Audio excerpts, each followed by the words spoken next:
Tai sveiki visi, tęsiu Loretos skaitytą temą tipinės verslo problemos ir jų realūs sprendimai laikantis deimantų šlifuotojo išminties.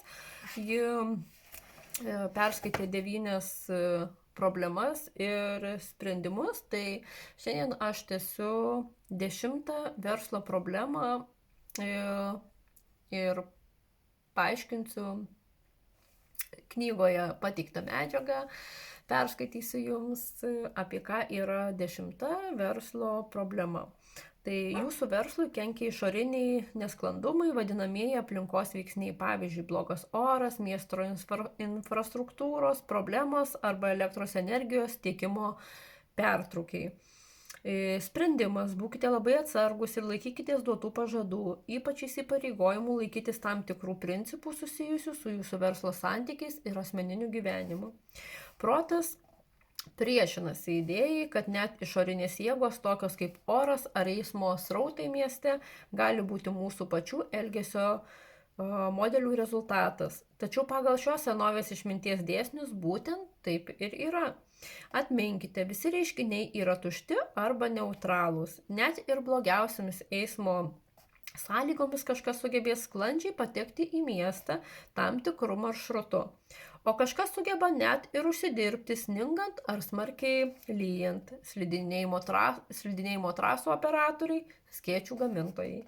Tai, kad tam tikras reiškinys jūs veikia teigiamai ar neigiamai, nėra kažkas, kas kyla iš paties įvykio. Jei bent minutėlę apie tai susimastysite. Viskas kyla iš jūsų suvokimo. Ir šis suvokimas neatsiranda iš oro. Patirti tokius išgyvenimus verčia jūsų pačių elgesys praeityje, jūsų elgesio stilius, būtent jūsų elgesio turinys, savo pačių standartų nesilaikymas, atitinka išorinį jos sukeliamą poveikį, permainingus orus ar nepatikimą infrastruktūrą. Verslo problema numeris 11. Susidūrę su sudėtinga situacija, ieškodami sprendimo negalite susikaupti ir išlaikyti dėmesio. Sprendimas: kiekvieną dieną skirkite šiek tiek laiko ramiai ir susikaupę apmastyti svarbesnius gyvenimo klausimus. Ar dabar darytumėte tai, ką darote, žinodami, kad šiąnakt mirsite?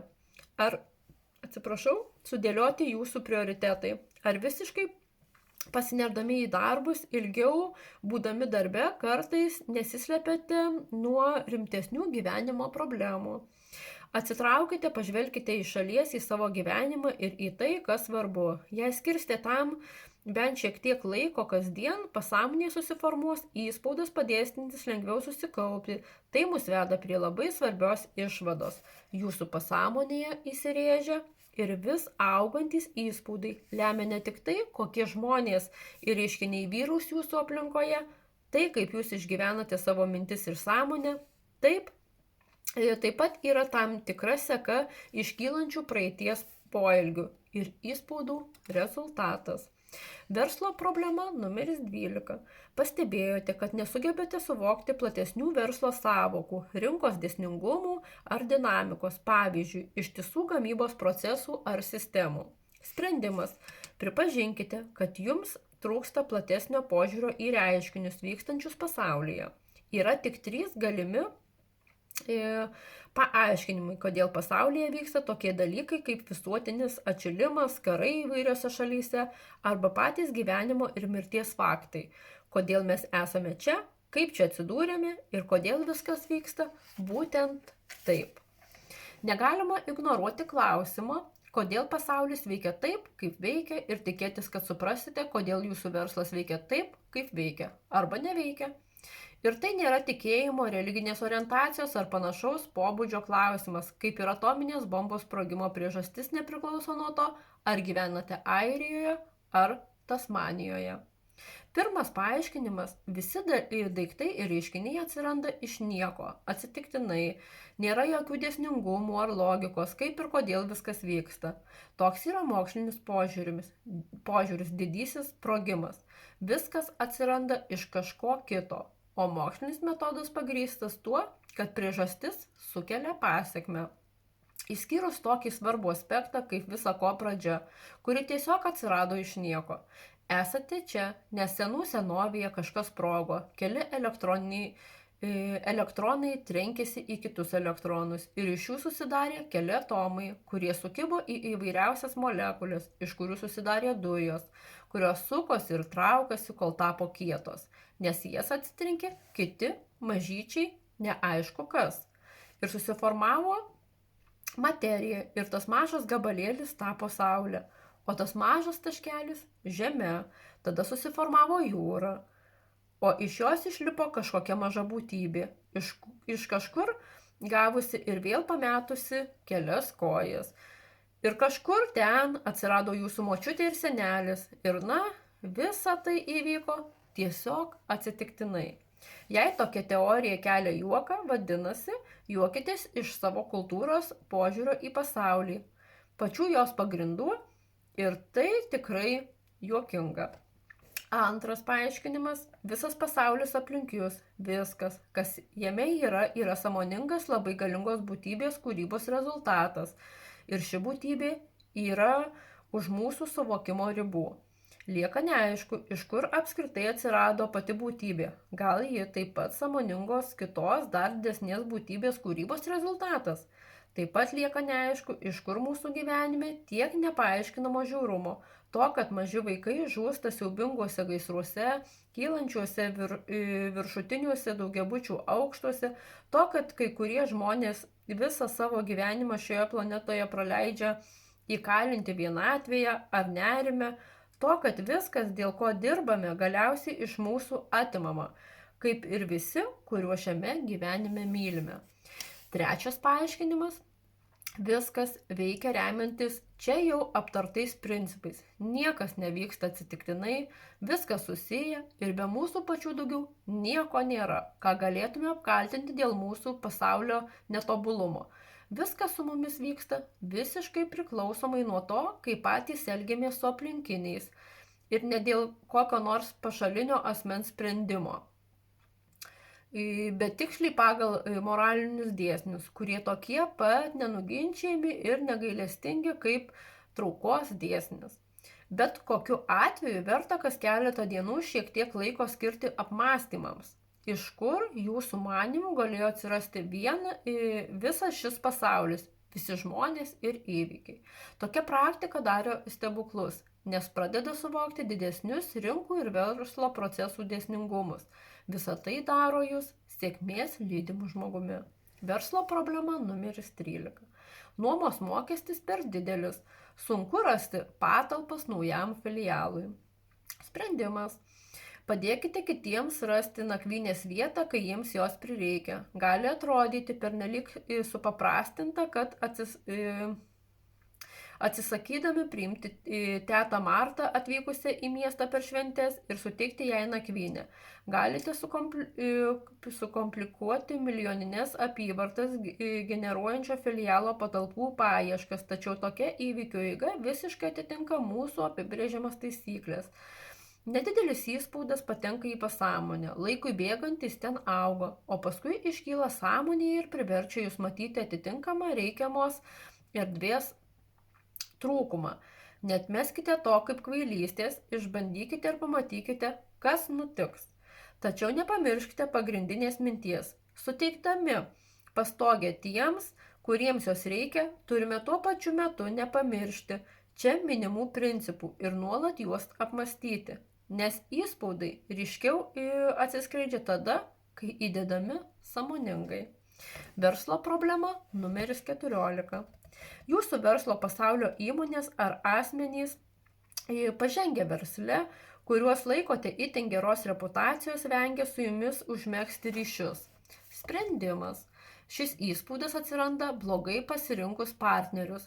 Paprastai versle esame linkę užmegzti ryšius su tais, kurie gali mums labiausiai padėti finansiškai, su tais, kurie gali suteikti rimtą finansinę ar kitokią paramą, tam tikrų įgūdžių ar padėtų užmegzti ryšius ir dėl savo konkrečių poreikių galima nepastebėti gana akivaizdžių potencialių problemų, susijusių su jų charakteriu, sąžiningumu ar kitomis svarbiomis savybėmis.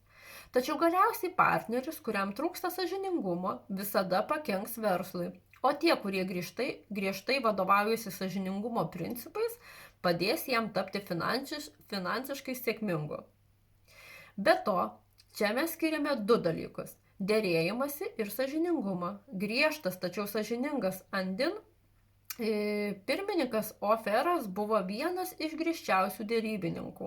Prisimenu, kaip viena pirmųjų įmonės administracijos vadovių kartą atėjo pas mane ir paprašė vietoje jos nueiti į kasmetinę jos veiklos rezultatų apžvalgą. Toks prašymas mane šiek tiek suglumino ir aš paklausiau, kodėl ji to nori. Todėl, kad jis visada tik šiek tiek man pakelia atlyginimą, tačiau daro tai taip įtikinamai, kad išėjusi iš jo kabineto visiškai pritariu jo nuomoniai ir manau, jog nenusipelniau nė cento daugiau. Tačiau esmė ta, kad nors jis derėjosi kaip tigras, niekada nemačiau jo vengiančio vykdyti savo įsipareigojimus ir manau, kad tai labai prisidėjo prie kompanijos sėkmės. Verslo problema numeris 15. Konkurentai yra negailestingi. Ir atrodo visada įgyja pranašumą, kai su jais susidurėte. Sprendimas. Viena iš pagrindinių šio reiškinio priežasčių – grubus kalbėjimas su kitais. Senovinėse knygose įdomiai paaiškinta, kad mūsų pasakytų žodžius paverčia šiurkščiais. Šiurkštų žodžiai skirstomi į dvi rūšis – nemalonius žodžius ir malonius žodžius, kuriais norima grubiai kartais įžeidžiamai pasakyti. Taigi, nors bardami darbuotoją kelių kolegų akivaizdoje akivaizdžiai paliekate tokį įspaudą, tokį pat poveikį turi ir nekalta frazė. Prezentacija buvo puiki. Ištarta pardavimo vadybininkui, pravedusiams pristatymą pirkėjo biure, tačiau nesulaukusiam nė vieno užsakymo ir grįžusiam tuščiomis. Ilgą laiką nuosekliai venkite bet kokios grubios kalbos formos, nuolat prisimindami, kiek daug negatyvių įspaudų savo pasąmonėje jums pavyko išvengti per šį laiką. Verslo problema numeris 16. Vis pasikartoja situacija, kad sudarote su kuo nors sandorį, tačiau vėliau sulaukite jo ar jos dūrio į nugarą. Sprendimas. Šios situacijos įspaudą mūsų pasąmonėje palieka labai konkretus požiūris į kitus. Kai matome, kad kam nors kitam nepavyksta bet kokia veikla, ar tai būtų kolegė, netyčia ant savęs išpylusi kavos, ar konkurentas praradęs kelis milijonus dolerių, bankrutavus didžiausiam klientui, viduje jaučiame nedidelį pasitenkinimą ir džiugesį dėl kito žmogaus bėdų. Ši ypatinga žmogaus proto keistenybė yra tokia dažna, kad senovės Tibeto knygose ji įtraukta į 10 didžiausių psichikos problemų sąrašą. Atrodo, kad turime įprotį nesveikai domėtis kitų žmonių bėdomis. Labiausiai tai atsiskleidžia visuomenės manija domėtis garsių žmonių problemomis ir jas aptarinėti. Kad išvengtumėte šio įspaudo, stenkitės užjausti visus, kurie turi problemų, net ir konkurentus. Kur kas smagiau draugiškai konkuruoti tarp kūrybinių, energingų ir sąžiningai tarpusavyje žaidžiančių įmonių, kurių vadovai galbūt net kartais nueina kartu pavakarieniauti, nei juoktis iš žmogaus, kai jam nesiseka. Taip pat prisiminkite sensaciją, būkite geri žmonės, kildami aukštyn, galbūt juos vėl sutiksite, skleisdamiesi žemyn. Tai išminties žodis, ypač jaunesniems vadovams. Gerbkite visus kolegas vadovus, žemiausio rango darbuotojus, aršiuosius konkurentus. Esu matęs 10 vadovų, kuriems praradus postus teko dirbti pas tuos pačius žmonės, kuriuos jie tiesiog kankino, būdami jų viršininkais. Ar galite įsivaizduoti, kaip su jais elgiamasi dabar? Verslo problema numeris 17.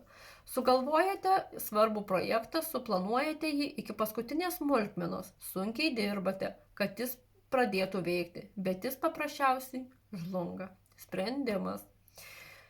Tai vėlgi susijęs su ypatingu įspaudu, nesupratimu, kaip viskas iš tikrųjų veikia. Atkreipkite dėmesį.